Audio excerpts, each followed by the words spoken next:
Hey everybody, welcome once again to the Dino and Dino Youngstown Studio podcast show on a Monday, September 15th. And we have our special guest today on the studio today. It's the director of the Brave Little Toaster, Jerry All Rees. right, Jerry. Nice to have Hey, Jerry here with us. We great want to to, see you both today. and Great to see you too, my friend. Jerry's coming to us all the way from Southern California, That's right. right? Los Angeles. Is that where From you're at? Glendale, California, home of the Imagineering. Oh, okay. And we're in beautiful Youngstown, Ohio. It's a nice 80-degree day here. The leaves are changing. It's very Yeah. colorful here. Have you ever been to Ohio, Jerry? I haven't, except by your show. I've come on your Oh, show a couple Oh, of times. well, Ohio's a beautiful state here, and right now this is a beautiful time of year with Mm. the fall colors and everything. Oh, wow. But we are so glad that we have Jerry joining our show. We met Jerry 2 years ago in California on our California trip, and he was so gracious to meet us at Starbucks, and we had coffee, and we got to talk about animation and Jerry's career, and especially the Brave Little Toaster, which is a classic cartoon there. And I remember I brought my laptop and showed you guys some of the individual storyboards that went into the Brave Little Right, Toaster. and we got a bunch of our friends from Golden String, and we hoped over the weekend they got to watch Brave Little Toaster to give us so they can Oh, cool. give us an idea, or they could get an idea of how great a cartoon that was. But Thank you. you're welcome. Jerry, you're a director, screenwriter, artist, sculptor. I mean, you've done a lot of things. So we like to talk about your early career. I mean, you go way back with some of the great animators like Tim Burton, the Growlings, all those people. Can you tell Yeah. us how you got started and like your high school? Like when you were in high school, is that what gave you the ideas to be an artist and that? Geez, from the time I was a kid, I started watching Disney animation. Just got mesmerized by it. I was into fine arts, like John Singer Sargent portraits and Norman Rockwell paintings and stuff. I loved that. But in seeing something like Pinocchio, I was just amazed at the artistry and the heart, the storytelling that went into Disney animation. So I became obsessed with that. I was trying to do it on my own. And I finally got a break. There's a whole story to that, but the short form is, after having no idea how to even get in touch with Disney, somebody saw what I was up to in my hometown and gave me a phone number to Ed Hansen, who was the production manager of Walt Disney Feature Animation. And at the time, there was no CalArts animation program going, none of that. It was just me cold calling at 16 years old, the Disney animation department, and going, "Hi, my name is Jerry." So they said, "Oh, well, we're interested. Have your dad drive you down, and we'll take a look at what you're up to." So my dad drove me to Burbank, and he waited in the lobby while I went in to see Ed Now, how Hansen. old were you when your dad drove you down there? 16. You were 16. Yeah. Wow. So they took me to meet Eric Larson, who was one of Walt Disney's legendary 9 old men. And he took a look at my stuff. And so it was all very casual. They just said, "Well, we really like what you're up to. And here's a desk for you. So when you get a break during high school, if you have a vacation or something, you can come on in, and this will be your desk." And Eric said, I'll give you some pointers and stuff. So suddenly I went from having no idea how I could even get there to having sort of a home there. And so during my junior and senior years in high school, I'd go in to spend time with them. And my parents said that the studio would call. They, in fact, I found some notes that my mom left years ago where she had kind of a diary, and that she would do daily. And she said, "Oh, Disney called and asked if Jerry was available to come in yet." And so they were keeping tabs on me. And in my senior year of high school, they said, "Okay, you're going to be graduating, and we're just starting a brand new program at CalArts called the Character Animation Program. And Jack Han is going to be the main teacher, but a lot of different teachers for different departments. How would you like to be teacher's assistant for year one, for the guinea pig year?" So of course I was flattered and said absolutely, but I looked at the prices and stuff and said, my family cannot afford this. So they said, well, we'll give you a scholarship. And Wow. they Wow. paid for me. They made me teacher's assistant. And for the whole summer prior to that first year, I was at the studio working with Jack Hanna to prepare things. So I was preparing scenes of animation that we would all look at together at school. So I could do things like go through a list of all the shots in the Disney features and say, you know what, there was this great shot of Jiminy Cricket trying to put his jacket on when he's chasing Pinocchio. Can I see those original drawings? And they'd say, okay. A couple hours later, they'd roll in on a cart the original stack of drawings from Pinocchio with Jiminy Cricket, and I could flip through the drawings and see how it worked. And so I'd say, okay, can you copy this scene for me to take out to Cal Arts for all my fellow students? And so they would do this faithful reproduction of every page. And we'd then put it between two cardboard pieces with rubber band around it and take it to Cal Arts. And so scene by scene, I collected this archive where they could go through and study some of the work of the veteran animators. And it was great to just have, the freedom to look through all the films and look at a scene that I thought would be inspiring and ask them to copy all the drawings. And I did artwork for the walls, like a montage of artwork to be inspiring for us. And I helped take calls for Jack Hanna. So I was answering the phone and going like, okay, what's your name? John Musker. How do you spell the last name? Musker. Well, Jack Hanna was. Wasn't he the director of the Donald Duck cartoons? Well, Jack Hanna was, yeah. He's Hanna-Barbera. That's. Or was that? No, that was a different one. This. Oh, okay. Yeah, this Jack Hanna was with Disney and did, some things like Lambert the Sheepish Lion, which was a great feature. Oh yeah, little short. And some of the Donald Duck cartoons and stuff like that. But I was answering the phone and taking names from like Brad Bird and John Musker and different people that were going to be my fellow students. I was meeting them for the first time on the phone as I was assisting Jack Hanna to prepare for that class, and then went out and did the first year, the guinea pig year. And there's a famous black and white photo that Harry Sabin, our dear beloved friend who passed away recently, took. He put a timer, put his camera on a tripod, and took a picture of that whole first class. And we called it the A113 class because that was our college room number. And since then, in Disney and Pixar, especially Pixar movies, and in Toaster and in some of Henry Selick's thing, we put the little A113 as a code to each other, as a greeting to our fellow Cal Arts students from that era. And so we did 2 years. And at the end of the second year, Disney drafted 4 of us to just quit college and come start being full-time animators. So actually at Disney's request, I was one of the college dropouts. I can't believe that. So there was Brad Bird and me and Doug Leffler and John Musker, who were asked to just leave college and start full-time Disney animation. And so the rest of the class stayed there to finish all 4 years. But they also grabbed Henry Selick from the experimental animation program that was adjacent to ours. So the 5 of us went over and were suddenly full-time at Disney. So they were in the crunch at the end of Pete's Dragon, and they liked how I had a finished line that they liked for final cleanup. So they asked if I would help do the final cleanup detail work on Pete's Dragon for the combination shots where the live action had to perfectly fit with the animation.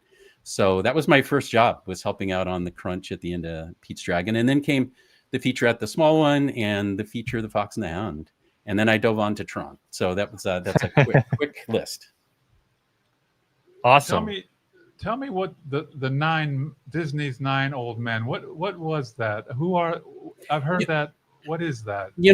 There were several of them working there at the time that I went in. So Eric Larson, Frank Thomas, Ollie Johnson, and Milt Call were still at their desks.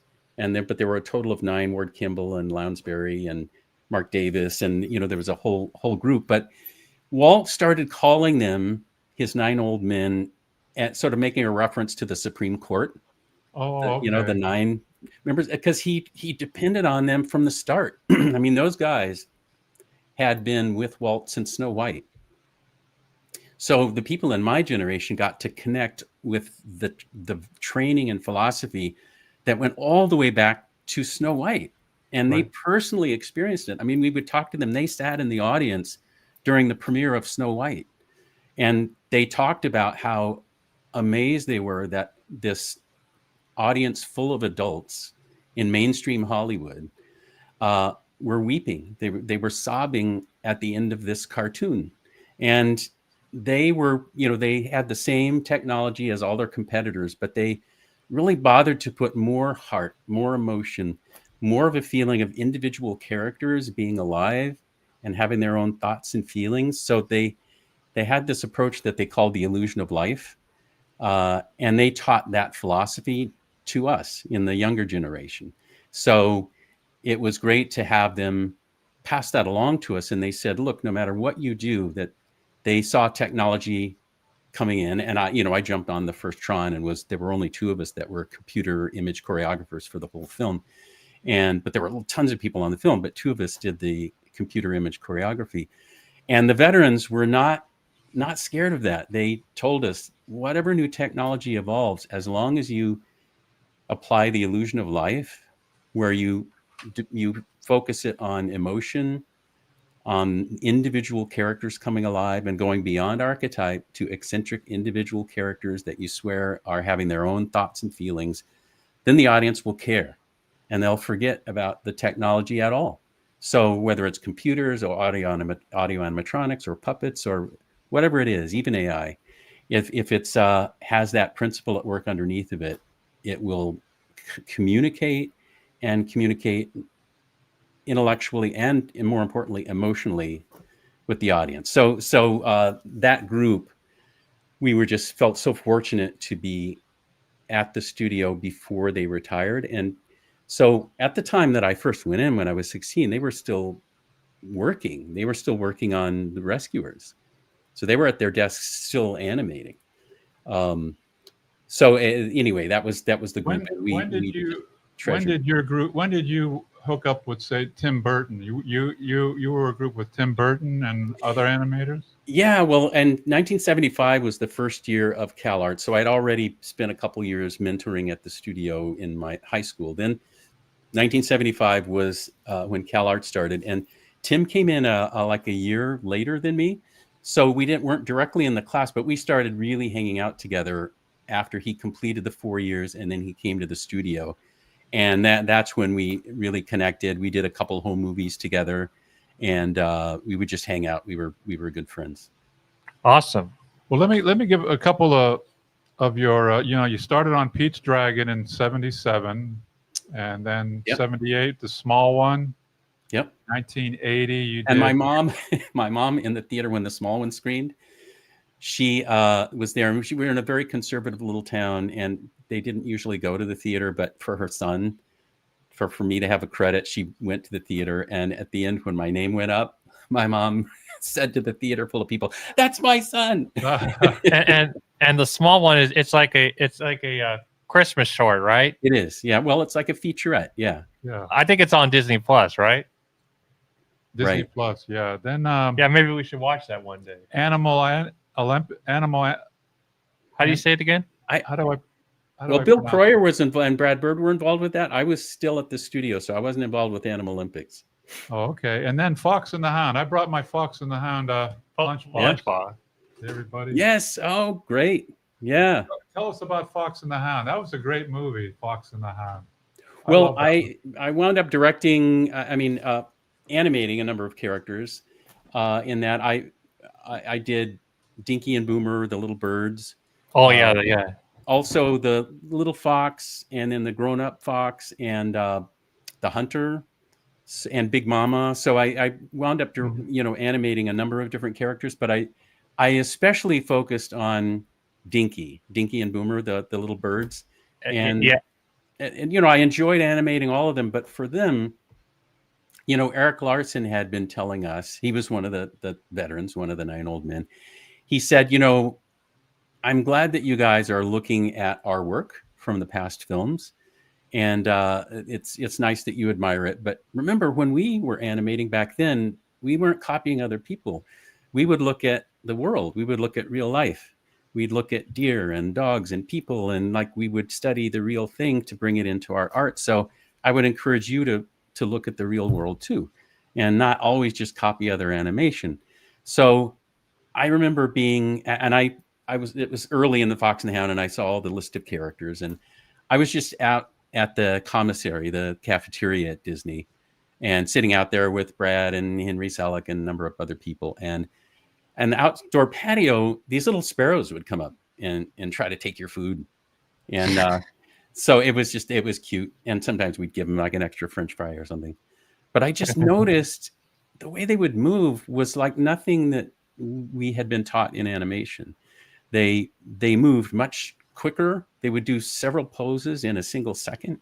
When they take off, you didn't see like flapping like normally you'd say, oh, well, make the wings curve up and down to do a bird flap. You didn't see that. You just saw this burst of blur of color and like an explosion of feathers and stuff. And then they'd be gone. And I just went, well, there's got to be a way to do what Eric said, study real life, bring that into animation and do that. So I really started trying to get that into my animation. And I found some techniques that let me do that. I would do stretch frames, and I would do blurs, and I would have like suddenly look like 12 wings just before they would zip off. And when you saw it at full speed, people got really captivated by it. And the two directors, Ted and Art, mentioned that. In fact, I had a news producer and author recently send me an article that was like those two directors that were interviewed a decade after the Fox and the Hound.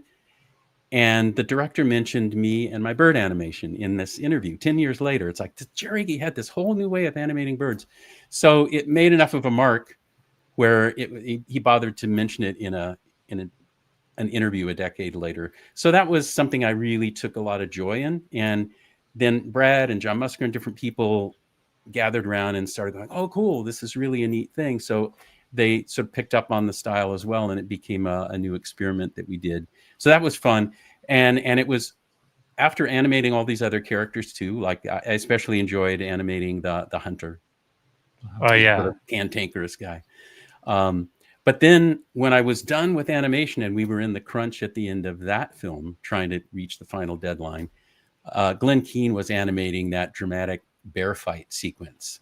Oh, the bear. Yeah, at the end. That was scary. Yeah. And it's like when I draw, I use fingers and wrist to get delicate things. Glenn uses his shoulder and torso. He like draws with his whole body, and he presses into the paper and makes these big, bold lines. Well, once that had to go to camera, it had to be cleaned up. So those big smudgy lines had to be turned into clean lines and then painted in the ink and paint department and then filmed under the camera. And we didn't want to see Glenn's dynamics ruined.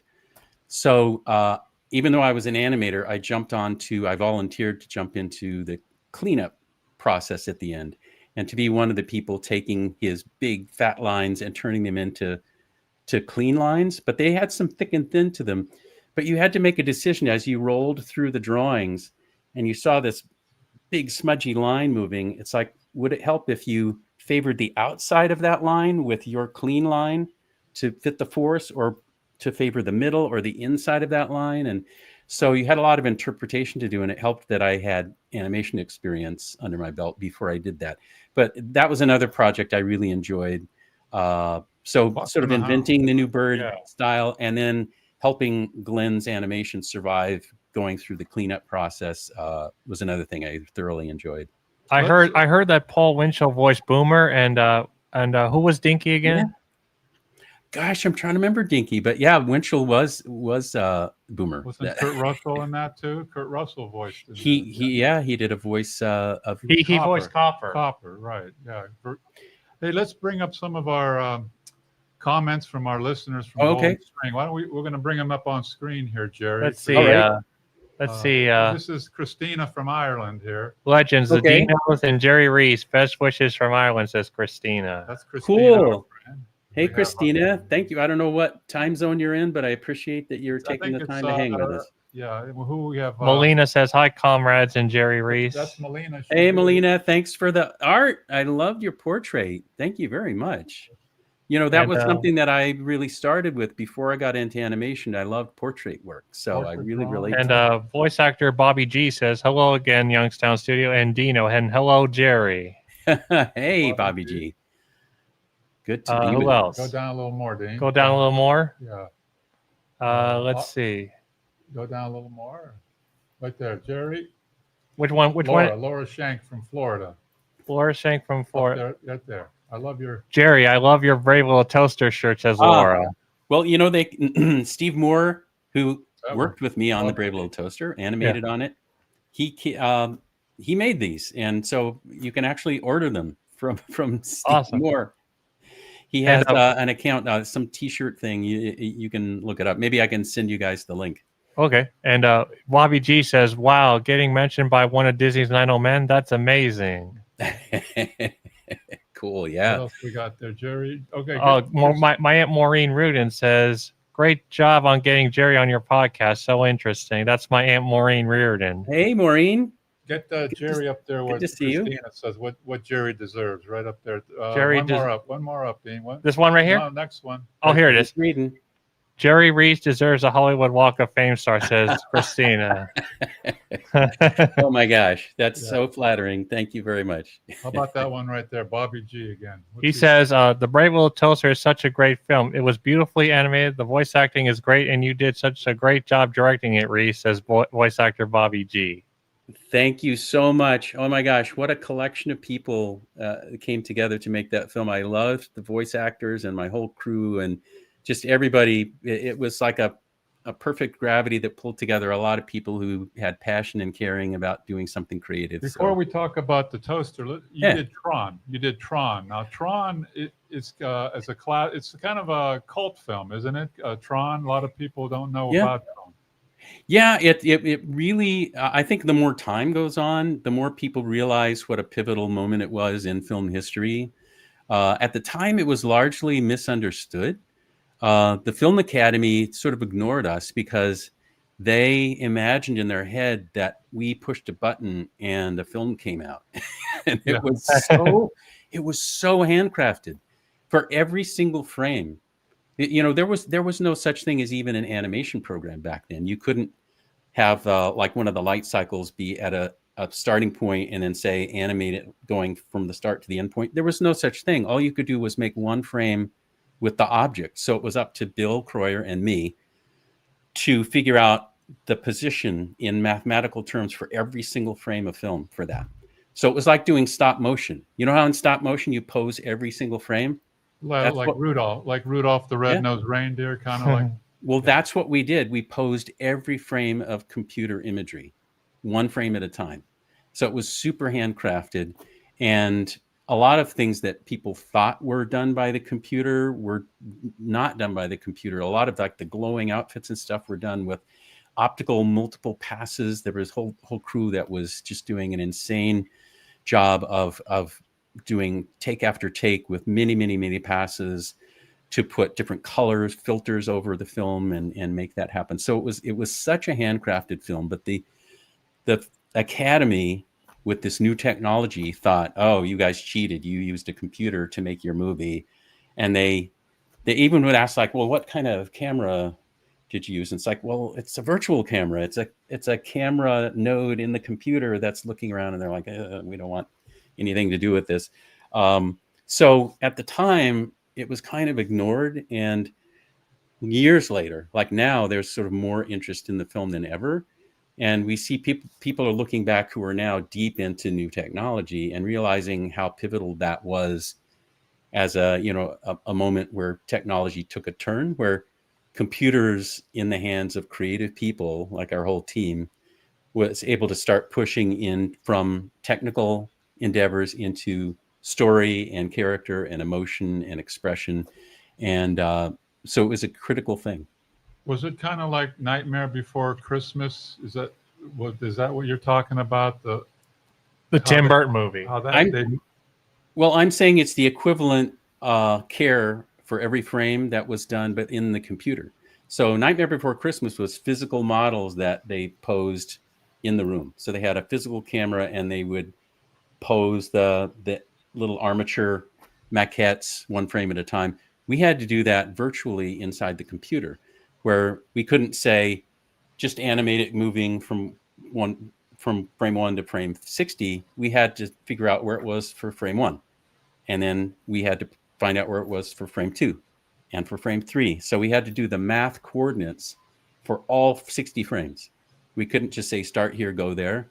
There was no such thing. And that's the same thinking that has to go into something like Nightmare Before Christmas stop motion. Those animators also work by hand, but they do it physically instead of virtually. And for them, for 60 frames, they have to do every single frame. They can't just do frame 1 and frame 60 and then have all the in-between ones added by some other process. They have to personally do it. And with Tron, we had to personally do every single frame. My friend Art Dubin says, Jerry Rees, who are your animation heroes? Oh, gosh. Everything from the veteran animators, just astounding stuff that they did in, work as dynamic as Pinocchio to as charming as Dumbo. And then, Miyazaki with films like Spirited Away. My friend Totoro, etc. Like there's just such a wide range of people, and so I just embrace so many of them that have found different ways to reach my heart, and that's sort of my main sort of standard. It's not. Some people are very purist about a certain style or a certain approach. I welcome all routes as long as they reach my heart. I applaud them all. Awesome, buddy. Okay, the Black Cauldron. That was another good movie back in the day. The Black Cauldron. Now, I was not personally on that one because I went from Fox and the Hound, and during the time that they were waiting to start the Black Cauldron, that's when I went up and knocked on the door and volunteered to go on to Tron. So the rest of my peers were waiting for Black Cauldron to happen. I was working on Tron, and as Tron ended, instead of segueing onto the Black Cauldron, I left Disney, and Brad Bird and I were working together with Gary Kurtz, who had just produced American Graffiti, Star Wars, and The Empire Strikes Back. And Gary Kurtz saw that Brad Bird and I were trying to get our own animated feature going. And, we had a heart-to-heart talk with our mentors at Disney. Like I had time with Eric Larson to explain to him that the reason I was leaving with Brad and working with Gary Kurtz at the time is because we felt like the studio, as after Walt and after things had been passed on from the veterans to sort of Frank and Ollie were retiring from doing direct animation and stuff, and we said we feel like to really follow your training for us, we feel like we can't do it fully here because there's a lot of they're scared to explore and everything, that sort of middle management that was there at the time. We said in order to follow your lead to truly explore and to do new things, we feel like we kind of have to leave Disney to follow the Disney spirit that you set for us. And Eric totally understood. Frank and Ollie totally understood. Milt understood. So they didn't begrudge us leaving, but we felt like we were trying to protect the Disney flame as taught to us by the veterans, to go out into an independent space where we could explore fully as they had taught us to do, and not be too overly safe about things. And a lot of times they would say, as they got into the cauldron phase, a lot of times they would say, well, don't make things too scary. And we were amazed. We'd look back and go, well, in Pinocchio, I mean, he's drowned. He's face down in the water. Yeah. He's like, it's like she's laying in a coffin. The reason it's like, but you can't do anything like that. It's like, no, we can't do that anymore. But it's like, but that's why you have fans. That's why you have people following you, because you took people all the way to the most heartfelt, scary, sad place and then got them past it. Right. And if you don't take them to that place, how do you feel like you've taken a real meaningful journey together? So we felt like at the time that they were starting Cauldron, they wanted to tone down everything. So Brad and I found that Gary Kurtz understood what we were up to. He saw sort of a trailer of coming attractions that Brad and I put together. It was only in pencil test form. We couldn't take it all the way to final color. But Gary Kurtz saw it and he understood it and said, I want to produce your film. I think this would be amazing. So he paid to move us up from LA to San Rafael, California, in the Bay Area. And we spent several years trying to get that film off the ground. So that's where I was, working directly with Gary Kurtz right after Empire Strikes Back, instead of working on Cauldron. So I only got to hear about Cauldron from afar. And my Art Dubin friend has another question. He says, Jerry Rees, did you ever get to meet Jimmy Weldon, who voiced Yaki Doodle?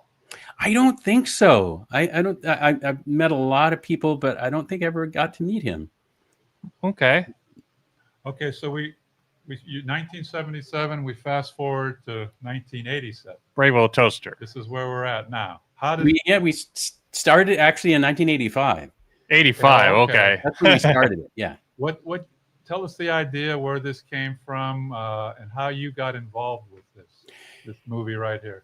Well, we kind of unpause where I was with Brad and Gary Kurtz. So we were trying to get a feature off the ground called The Spirit. It was Will Eisner's comic book, The Spirit. It was very film noir, big action. We had been trying to get that going for several years, and the studios, it was a crazy thing. They would read our script and go, yeah, we want to make this movie. This is going to be great. And then they'd find out it was animated. And they'd go, no, that animation is just for kids. And we'd go, no, it's only if you make it just for kids. And, back when Walt and the group made Snow White, that was mainstream filmmaking. Yeah. In fact, they packed the theater with Hollywood elite adults at the time. They weren't making a kids film. They were making an everybody film. They wanted grandpa, grandma, mom and dad, the teens and the kids all to come see a film together. So we said, that's what we're doing. But the studios didn't get it. They just went, no, animation is a babysitting tool, not a real filmmaking tool. So we couldn't get the funding for The Spirit. So I resigned from my post. Brad did as well with Gary Kurtz. And we told him, look, if we ever get the funding, we're right back in a heartbeat. But it's been several years. We can't get it going. So we're going to go start to sort of explore other things. The instant that I told them I had stepped away and retired from that job, I got a call from Tom Wilhite down in LA. And he goes, Jerry, you have to come fly down here. I have to show you something. So I flew down. He had lunch with me. He showed me Thomas Dish's novella, The Brave Little Toaster, the book. Yeah. And he said, look, for a while they were trying to get this started at Disney. Lasseter thought it would be cool to do as a computer graphics film. He was inspired by Tron. Lasseter used to come visit us in the Tron trailer and like, oh yeah, computer stuff looks very interesting. So, and I had gone to school with Lasseter, so it was fun to see him come picking up on the potential of computer animation. But anyway, Wilhite said, so for a while it was going to be like John was taking it as maybe a computer graphics film at Disney. He just got fired, and everybody's telling me, this isn't a feature. This would be like a nice short film, but why are you trying to make a feature out of it? So Wilhite told me, look, I believe it could be a feature, but there's a lot of expansion. It can't just be what this book is. Somebody has to take this book and expand it. But I think that you are the right story person to do that. And I know you've been trying to get a film made. It's like you left Disney, you were with Gary Kurtz and Brad. You're trying to get a film made. Well, I can let you make a film. So I can hardly give you any money, but I need someone to develop the story, expand it. I need somebody to write the screenplay. That's you. And I need someone to direct it. That's you. So I can give you all of that. And I can give you the creative freedom you've been dying for, where nobody's telling you, tone it down or whatever. Just, I'll protect you. So I said yes. And immediately my wife and a bunch of other people that I knew thought I was nuts, because they said, The Brave Little Toaster, that sounds like a kindergarten movie. What are you making? And I said, no, this will just be a movie. Let's make a movie. So I dove onto it and very quickly got into expanding the story. So I sat down with Brian McEntee and Joe Rampt, who were originally going to be on it if it had gone at the studio. And we hashed out the story to expand it beyond what the book was, so beyond what it ever was going to be at Disney and into this new form. So there were things like inventing the kid. There was no child in the book or the Disney version.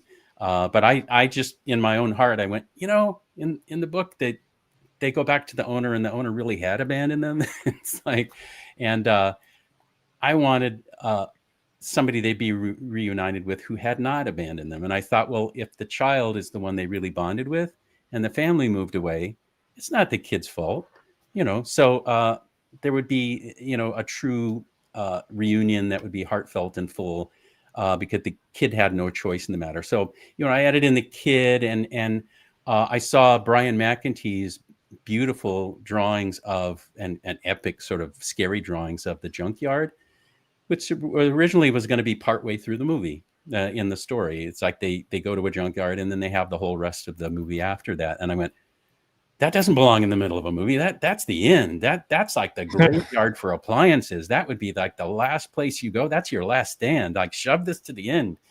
And so the whole thing of the kid and the growing up and finding out that he's now a young guy who's going to go to college, and the missing each other, and the showdown in the junkyard, like all of that was beyond anything that was in either the Disney development or the book.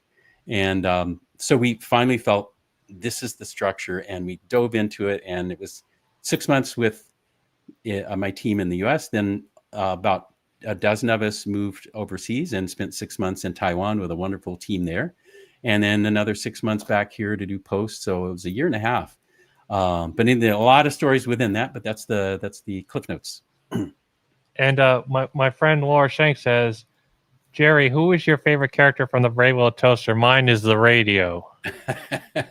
Oh man, John Lovitz was just so great as the radio.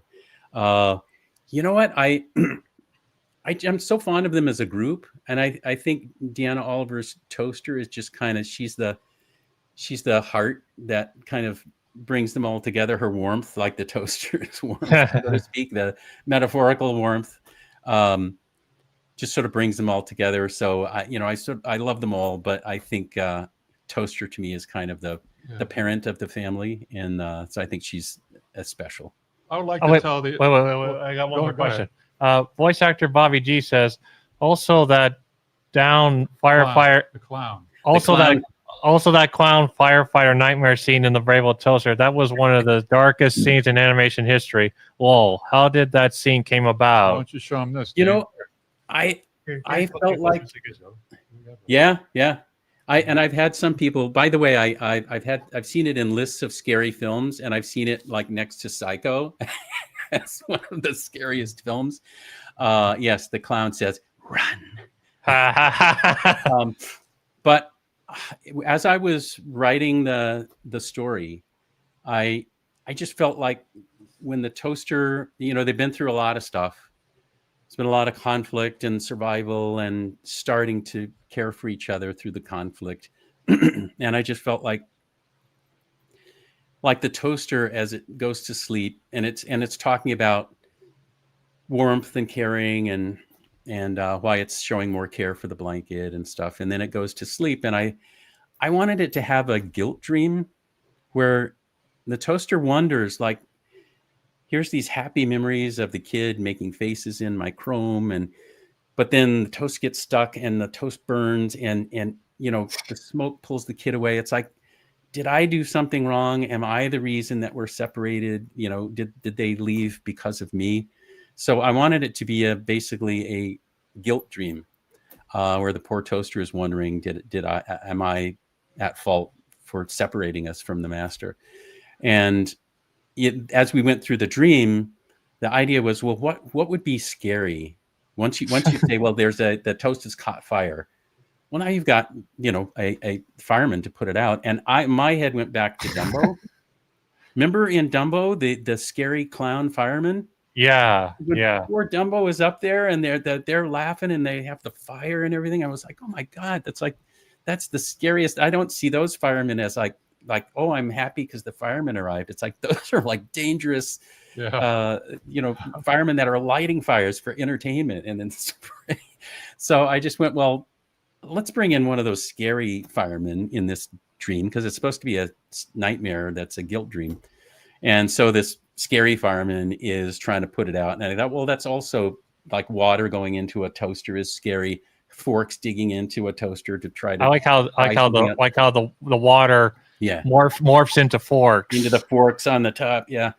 And then ultimately getting stuck over, the fear of falling into a tub, and then as the electrocution happens from hitting the water, then I use that as the lightning bolt to take you out of the dream into the same flashes, but now they're from lightning out in the forest, and take us into the next scene. But it was really fun at the end of the film to do that same happy moment, but now it stays happy, where the grown-up Rob, the master, does the faces in the toaster, and then the toast pops up and it hasn't burned, and he takes a bite and it's golden brown, perfect. And so now it's like, I want to say something. Okay, that clown reminds me of Sweet Tooth from Twisted Metal games.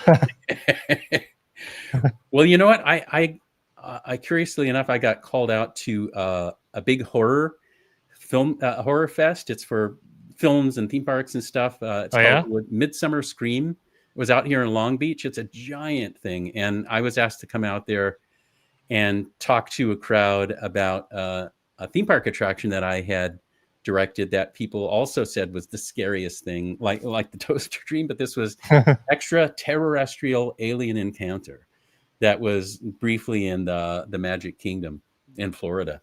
All right, yeah, you tell us all. You've done Disney rides and in the theme parks. You've done 22 rides. 22 Disney theme park attractions. I think Shanghai is the only park where I don't have an attraction.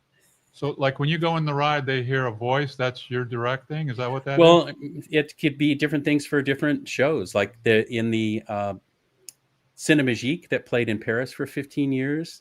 That was a show where an audience member that was our actor physically goes through the screen and gets involved with the movie and goes in and out of the movie screen as this big magic trick.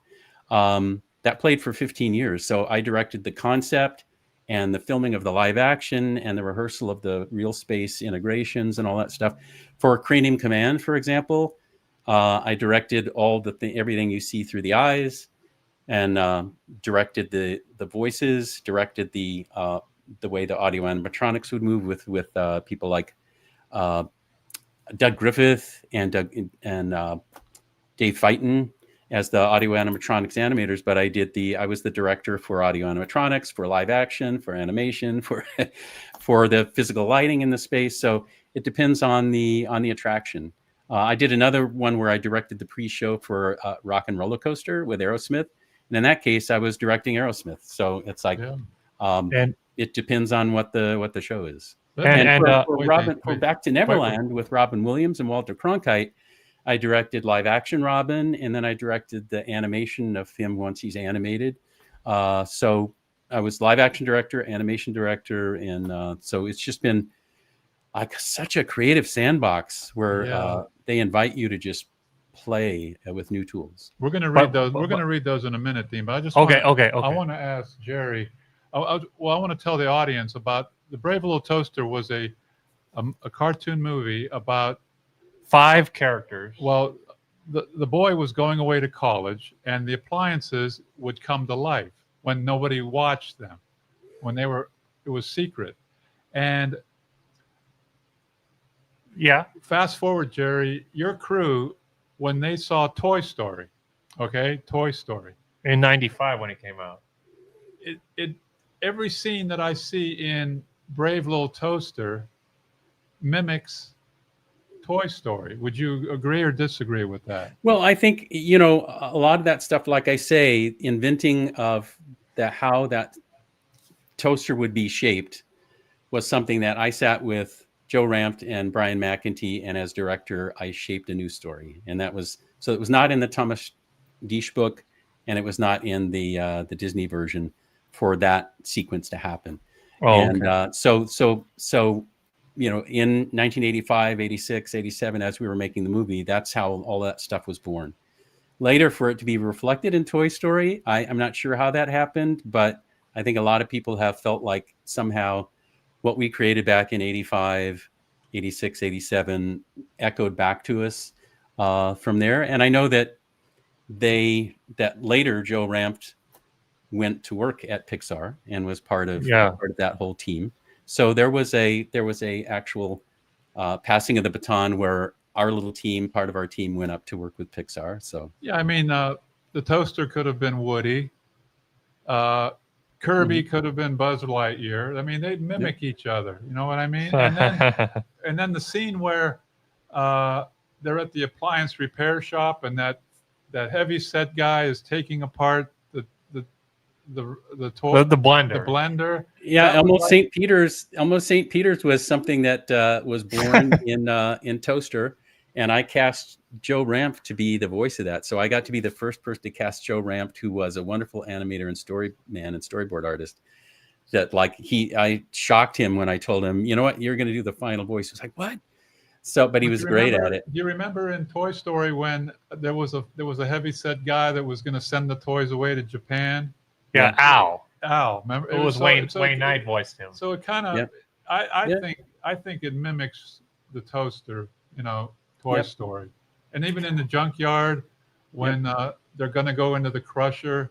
Yeah, I think it was Toy Story when they were going to go in. That was Toy Story 3. Yeah, I mean they kind of took all your ideas. And I remember sitting and inventing that, where I would be typing 3 or 4 pages of script, and then I would go, and it was me and Joe Rampt and Daryl Rooney and Alex Mann storyboarding every shot of that as that stuff all came to life for the first time, and especially in 85 to 86.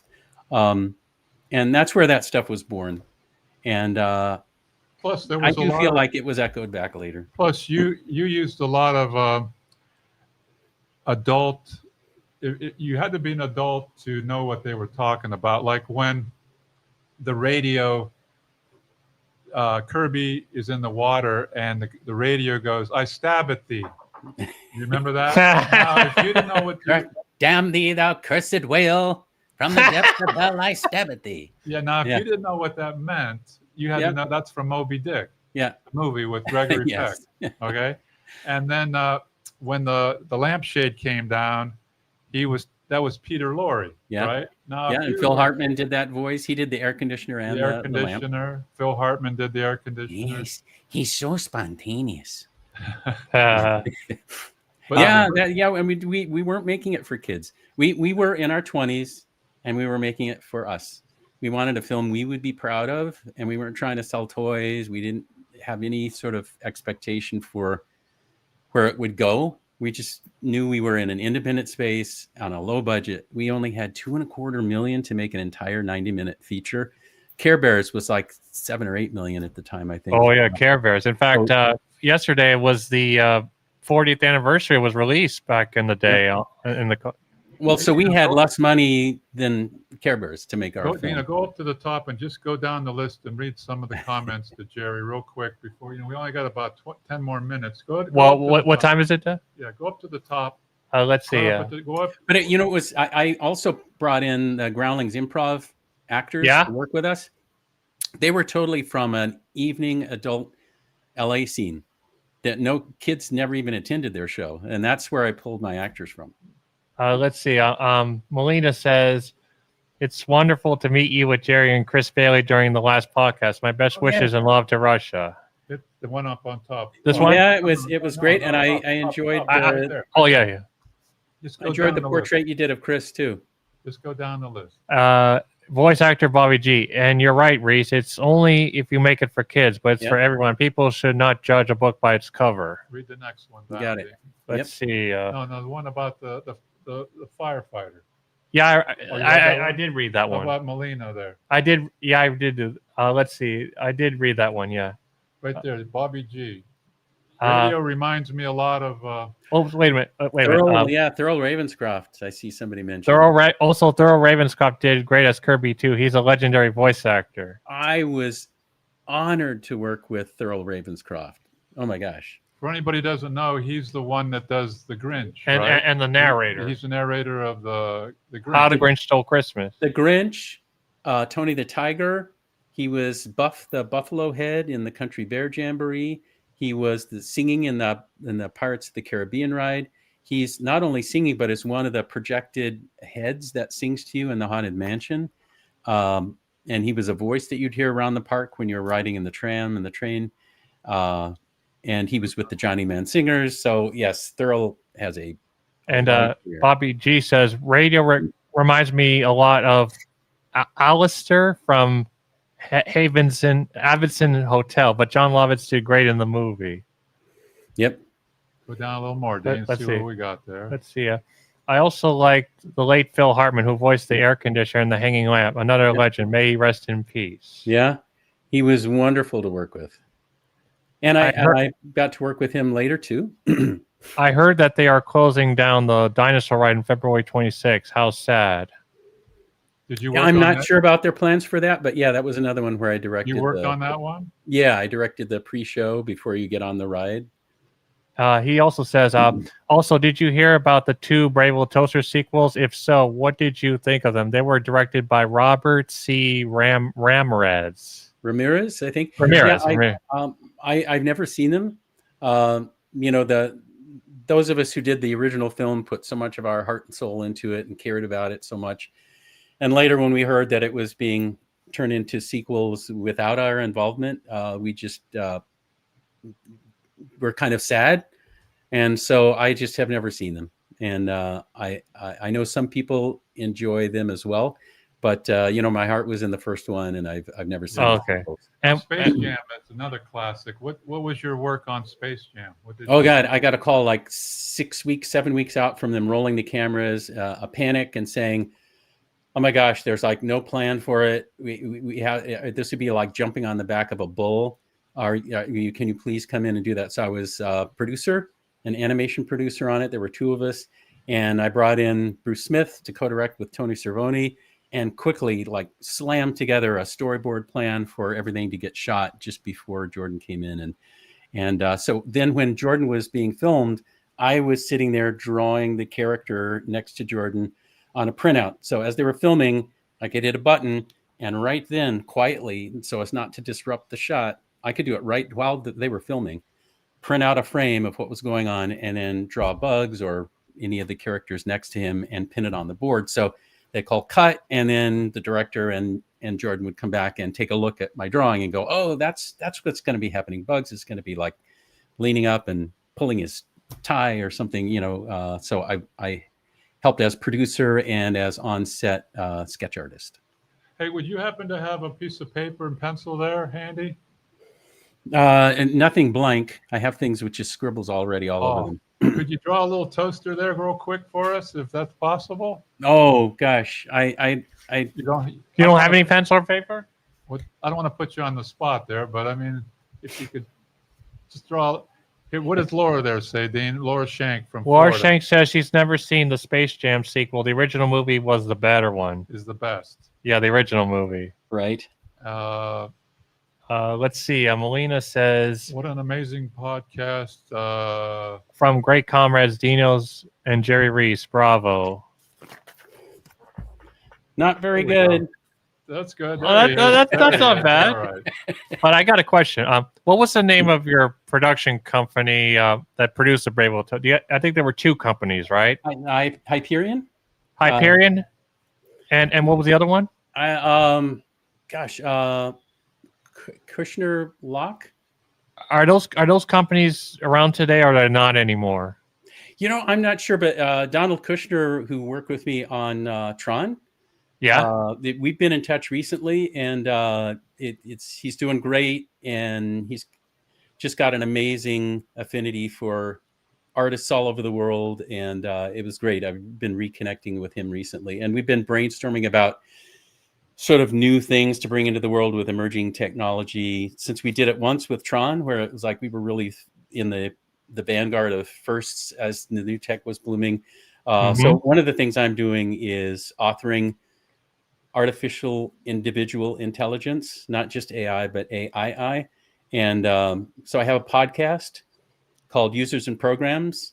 And the conceit was, back in the Tron days, the fantasy was that there were users and that they would write programs that could think. And now I am writing programs that can think.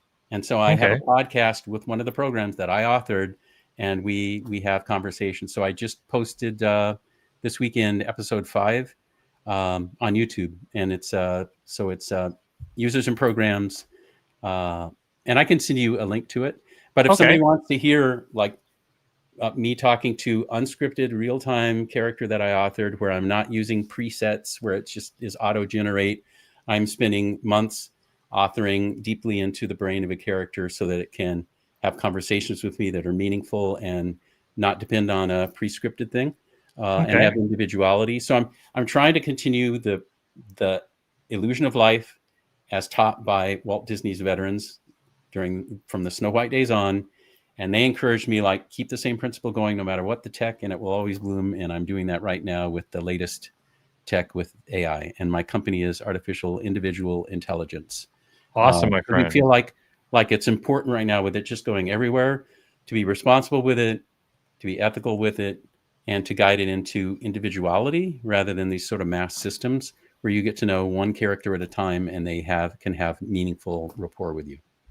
Awesome, Jerry. Yeah, Jerry, we only have 5 more minutes, but I want to go through this list real quick of some of the things we worked on. You know, Winnie the Pooh and a Day for Eeyore, Mickey's Christmas Carol. No, I actually didn't work on those two. Oh, you did? No, well, it says on the Wikipedia there. It says on our sheet here, but not those two. No, okay. Okay. How about Tours from Hell, the editing story. Yeah. Michael and Mickey. Yep. What's the other one, Dad? There's 22 theme park attractions, and actually we're brainstorming about attraction 23, which could happen in the next year and a half. So I'm currently in discussions with Disney for some new magic. Is there another one, Dad? Well, I want to ask Jerry about 2025 and 26. What's your projects coming up here? Well, a couple things. One is I'm authoring AI characters. And so the podcast is one way to let you get to experience their thinking capability. But diving deep into that, and there's actually applications where people are wanting my characters to be companion for seniors in caregiving facilities and such. But I'm also have been brainstorming with some wonderful people that I worked with at Disney over the years, and we're envisioning some future attractions that could bring new layers of Disney magic. So we're diving into just wonderful storytelling and beloved characters, and hope to bring that to you soon. But it's confidential what it is, but it's been very, very current efforts going on about that. Well, we want to have our listeners say they want to say goodbye to you, Jerry. Why don't you read some of them there? Yeah, Dean? the people that are on Laura Shank, Molina, voice actor Bobby G, Christina, Art Dubin, and Louise, and I think there's more. Who was there? My Aunt Maureen Reardon and Maureen. Hey, I have an Aunt Maureen too, by the way. That's awesome. Right. That's right. You did tell us that. That's right. Well, Jerry, listen. Thanks so much for taking your time to join our show here in Youngstown, Ohio. On a scale of 1 to 10, how did we do? 11. We did 11. We have a Spinal Tap 11. Oh, well, thank you, Jerry. That makes us feel good. We're amateurs. We're just making this up as we go. But you know what? I love the fact that you just bring up whatever's on your mind, and that's the best. I like that better than sort of preordained professional. And if Diana Oliver wants to come on, just pass the word on to her, right, Dean? Yes. Deanna is amazing, and she's still directing shows for the Groundlings Improv Theater, as well as doing a lot of other things. So, and she came in and was part of a presentation that I did for 5 years. I was an executive R&D Imagineer. So I was creative lead on free walking autonomous robots and AI companion characters inside of Walt Disney Imagineering Research and Development. And Deanna came in to meet with us and to watch a screening of The Brave Little Toaster together. And we were talking about the exploration we did back then, because there was no place you could go to say, well, how does a toaster walk when it's happy? or how does a toaster look sad? There was no sort of archive for that. So our team had to figure all that stuff out for the first time. And, how does a lamp walk around? All of that had to be figured out. So there were wonderful animators and actors that figured a lot of stuff out together. When I rewatched it, and I was watching the credits at the end. You had to send it to Japanese. All those Japanese credit. No, Taiwan. We actually lived in Taiwan for 6 months. I took a team with me, and we lived in Taiwan for 6 months with an amazing crew, and we had 6 interpreters all the time. So we lived through all of it, and we didn't send it there. We went and lived it there. Wow! Wow! So it was 6 months here, 6 months in Taiwan at Cuckoo's Nest Studio with James Wong. He was amazing, beautiful artist there, and he wanted us to train his team in the Disney methods that we had learned, so it would up their game. And so it was like a wonderful sort of barter system. He gave us a price break, and we gave his people training. Well, everybody says, Jerry, you're a great animator and director and a great interview and a great person. And we thank you for joining our show. And we want to thank BJ and Youngstown Studio for letting us do this. And keep in touch, Jerry. Thank you so much again. And have a happy Halloween, a happy Thanksgiving, and a Merry Christmas if we don't see you. All right? Same to you and everyone listening. And tell Deanna Oliver I said hi from Dino's. Okay. We're all wiener dogs. How does that go? We're all wiener dogs. Why we were for wiener dogs, our problems would be solved. That's right. Okay. I always play that. We were all wiener dogs, our problems would be solved. I always play that on my promo on Golden String Radio. Right. Thanks, Golden Jerry. String listeners, and we'll see everybody next time. Bye. Good night, everybody. Take care. Bye-bye. Bye-bye. Thank you for listening to this show on Youngstown Studio. This is original Youngstown content. Feel free to share our videos and tell your friends about us. Don't forget to subscribe to our YouTube channel